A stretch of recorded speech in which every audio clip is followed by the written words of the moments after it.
All right. Trojans Nation, we are back. Again, it's season 2, episode 2. I got my boy, Keita Boone, and I am Kilowatt.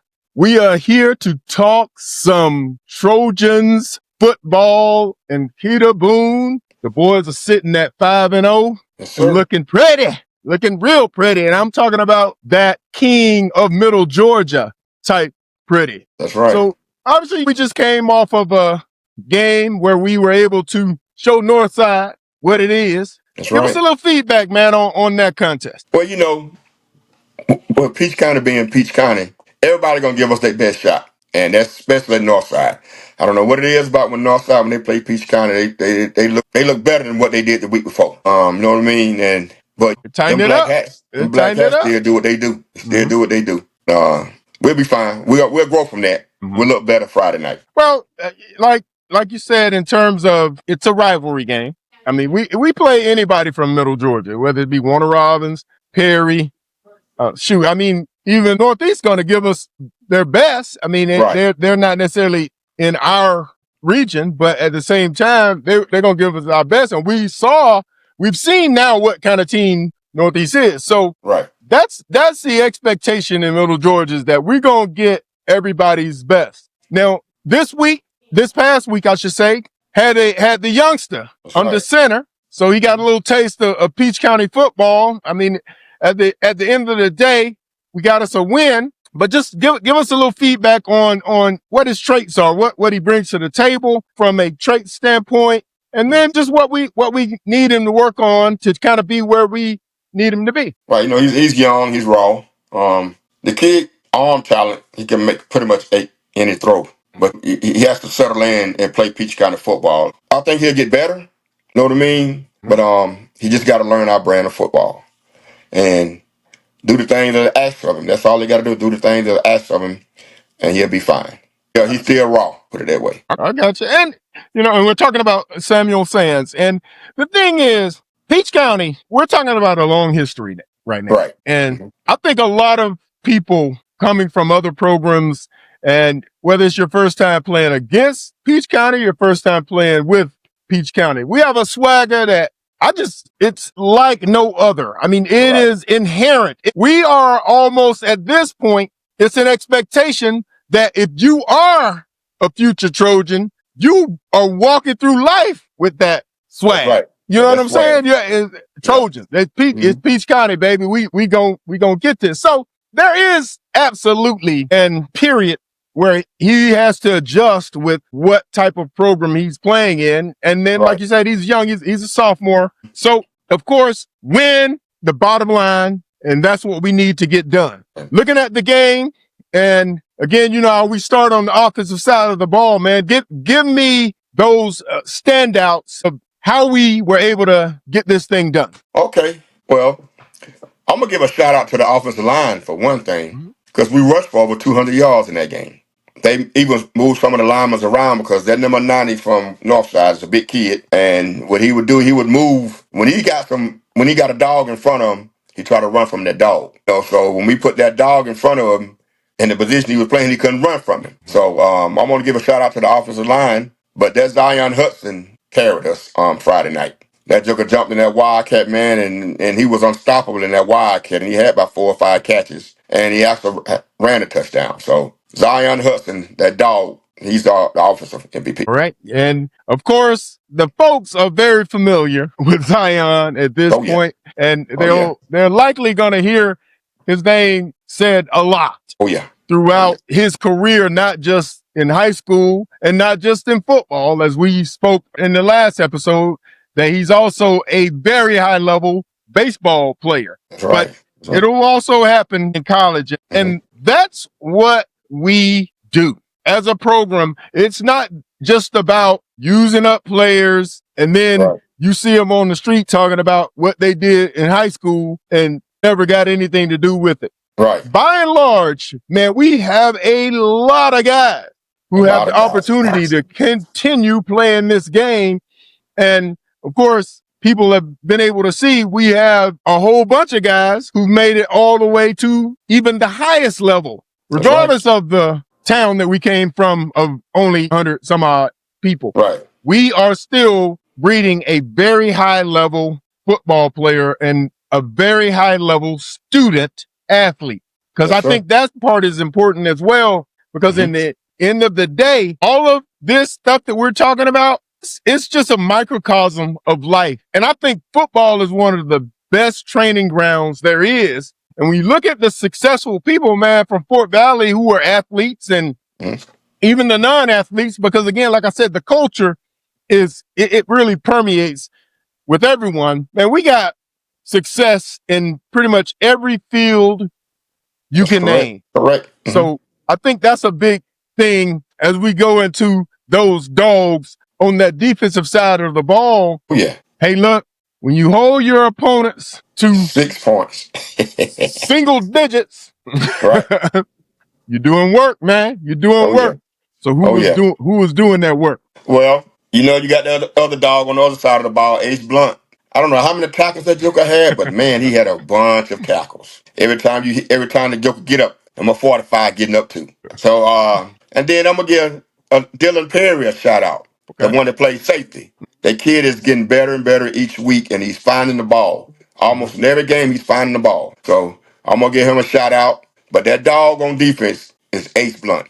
Ace Blunt could have. I know he was in double digit tackles again on Friday night. This is a great opportunity, I think, for us because notice even last season you had these names that continue to show up over and over and over and over again. And the thing that I really love about where we came from and how we operate is that we don't do participation trophies. No, sir. And it's not saying that there aren't other good players. There are. There are absolutely other good players. But there is no pass the baton when somebody is a dog and a dog weekly. And they're the biggest dog. They're the dog with the most bite. They're the dog that's whooping butt the whole game, every game. So you don't go and say, oh, we said his name too many times. No, we didn't. Not if he's doing that work.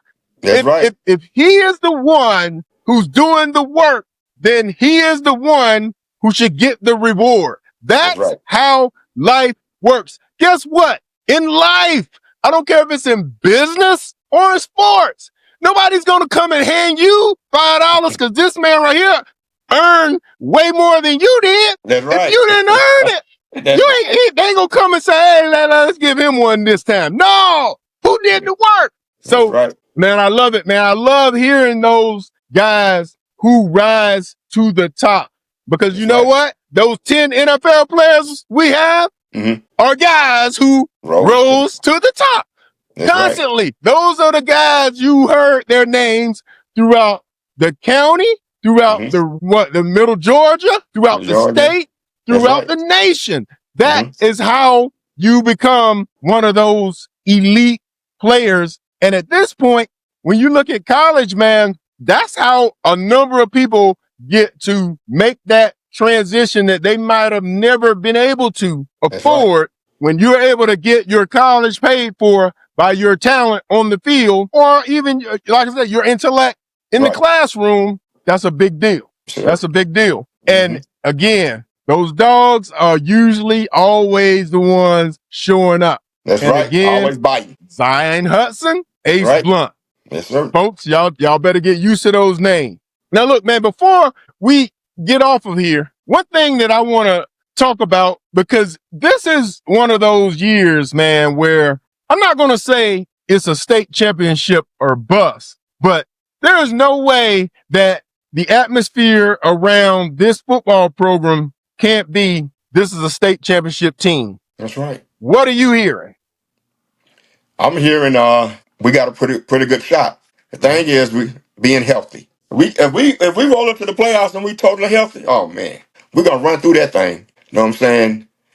At least to the semis. Then we might have a little challenge then. But if we stay healthy and keep doing the thing we're doing, we got a very good chance of playing in the dome. And look, man, I mean, people always anointing paper champions, right? And this thing is beyond the paper. I've evaluated on the paper, but I've looked at the film, That's and right. and the film is a team, man, that absolutely looks like it has every bit an opportunity to be holding that trophy and winning that last game as anybody else. So That's the saying, Ron. That's a win game 15. yeah, Win yeah, game 15. yeah. That's it. Look, and ultimately, when it's all said and done, I think some people will get caught up in setbacks because there'll be teams that are really good and you know they're really good, right? Right. And then whether it be a struggle like what happened against Chris County, or like right now, obviously we know that our starting quarterback Ivory is out and may be out, this week as well. Well, that's one of those things that challenges great teams, right? Right. It actually makes good teams doubt themselves. Great teams are wondering what we could do. What you're doing is rallying the troops. Let's go. Let's go. We are going to make that next step because we gotta do it. We gotta do it.